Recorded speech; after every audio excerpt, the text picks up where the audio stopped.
Есть вопросы? Вопросы есть. Да, пожалуйста. Будьте добры, микрофон такой, пожалуйста. Микрофон дайте?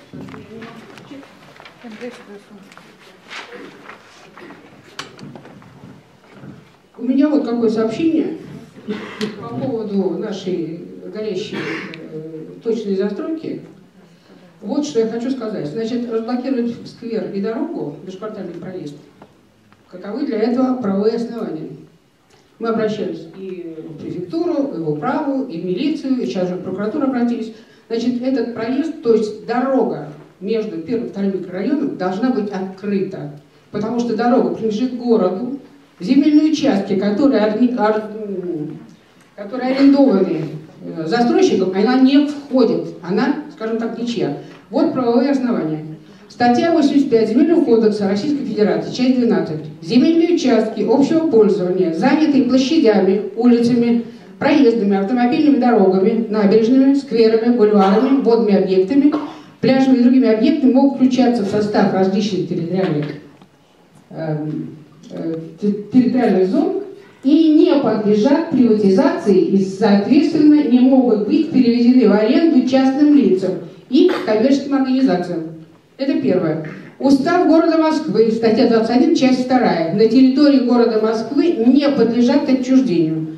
Земельные участки, расположенные в границах территории общего пользования, занятые площадями, улицами, проездами, автомобильными дорогами, набережными, парками, лесопарками, скверами, садами, бульварами, водными объектами, пляжами и другими объектами, установленными федеральными законами и законами города Москвы. Наша дорога и сквер – область общего, это объект общего пользования, неразрывно связана с землями территории, сложившейся жилой застройки, общего пользования и отчуждению не подлежат.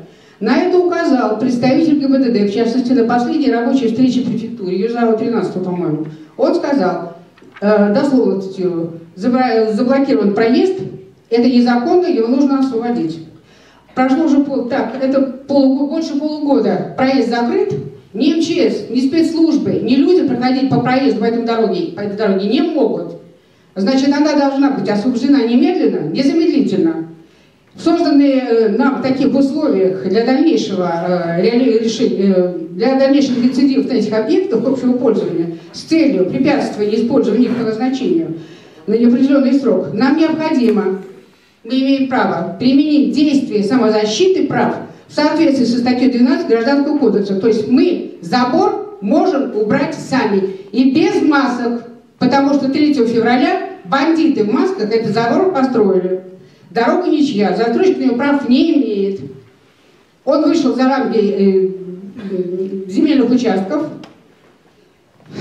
в 12 соток, да. И в письме ГЗК, это комиссия земельная, которая застройщик пытался выдать за мифическое согласование на дороге, никакого упоминания о дороге, о том, что она ему принадлежит, дана в аренду, нет, не существует. Кроме того, значит, ЦОДД,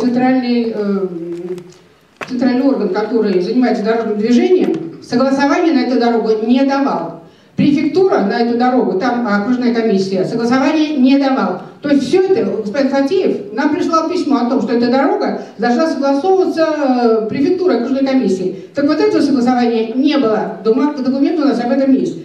То есть дорога закрыта незаконно, управа этому способствовала, судя по всему, значит, мы эту дорогу будем открывать сами. Статья 12 Гражданского кодекса дает нам это право. А сегодня, значит, господин Миленков, зам управы, был на этой территории. Одна из наших дам ему вот эти статьи зачитала. Он ей совершенно хамски, мне извините, ответил. Много о себе понимаете. Вот пусть он эти слова сейчас прокомментирует. Дама, которая это сказала, находится здесь. Будьте любезны, прокомментируйте. Александр Александрович, вам есть что-то сказать?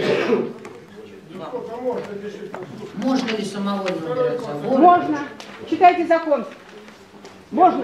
Михаил Юрьевич пояснит. Конечно. Безобразие полное. 12 суток. Обновление совсем. Так, давайте все-таки будем следовать вот нашей повестке дня. А мы следуем нашей повестке. Значит, мы поняли, мы приняли, так сказать, ваши вот эти все. И дальше что вы приняли? Что дальше? Еще никакого срока сделать. Что дальше? Дальше, Когда будете освобождать дорогу? дальше застройщик имеет разрешение на строительство. Еще раз говорю, И также об на дорогу были разрешения оповещены. нет. Еще раз, на дорогу Эмма разрешения нет. Захаровна, Будьте любезны, примите это все. Эмма На Захаровна, дорогу мы нет приняли разрешения. это к сведению. Вот и разблокируйте дорогу, Значит, чтобы люди могли пожалуйста, ходить. давайте, у нас сегодня присутствует представитель Мосприроды, пожалуйста, Фетисов Андрей Ничего Александрович. не разрешили, вранье, подметно. Дорога должна быть открыта, дорога для всех.